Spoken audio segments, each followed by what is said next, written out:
first thing to look at are these 4 x-rays. These 4 x-rays are the same person on the same day, all 4 taken less than 5 minutes apart. What you've got here is you've got standing, sitting, and sitting.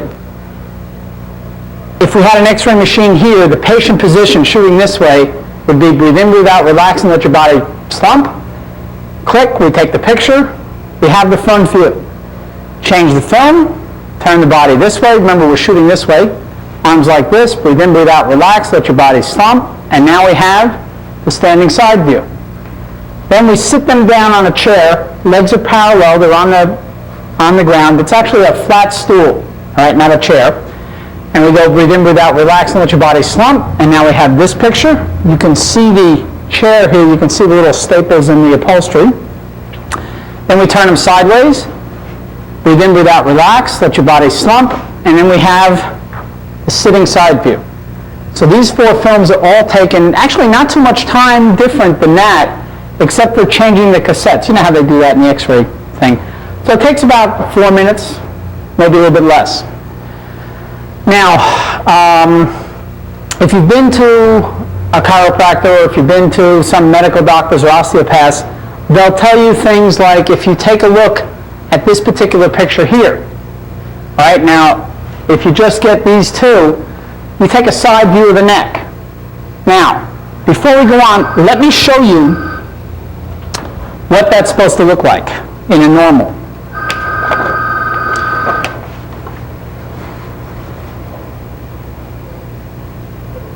The normal side view of a person is supposed to go forward on the bottom, backward in the middle, and forward again at the top.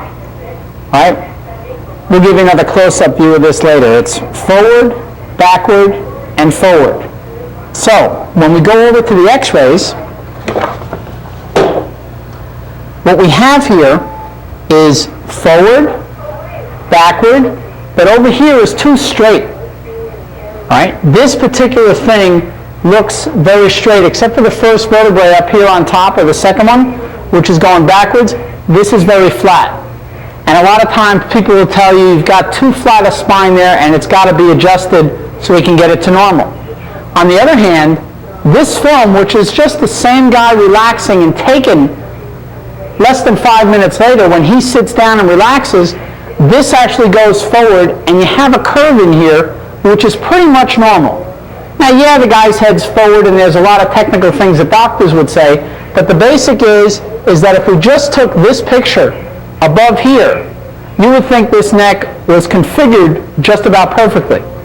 On the other hand, if you go a little bit further down on these films and you look at the mid-back, in this picture you've got a nice curve in the mid-back,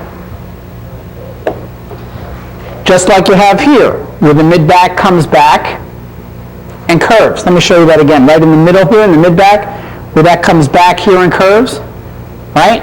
Now, if you look at the x-ray, you've got the same nice curve over here.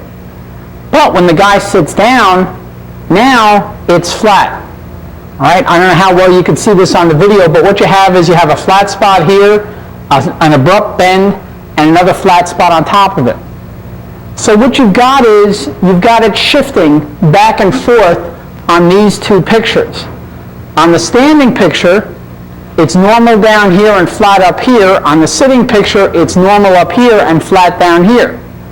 Now, also the lower back changes, but that's pretty flexible and moves, and that's beyond what we need for an introductory video. That gets a lot more technical. Now, if you look at the front view pictures, all right, along with the side view pictures, you'll notice that at this same level, where the collapse occurs in the mid-back, you have the big change in the curve here. This has a curve right up here, and it goes up and makes this curve. When he sits down and relaxes, remember, nothing special here. He's just sitting down and relaxing in his normal posture. This comes up, and all of a sudden he's got this big curve here. Now, there's also changes in the neck, but you have to shoot through the chin. So you can't really see it unless you're familiar with the technical details, but that has similar changes going back and forth to the ones that you have in the other pictures over here. Now, the next thing to look at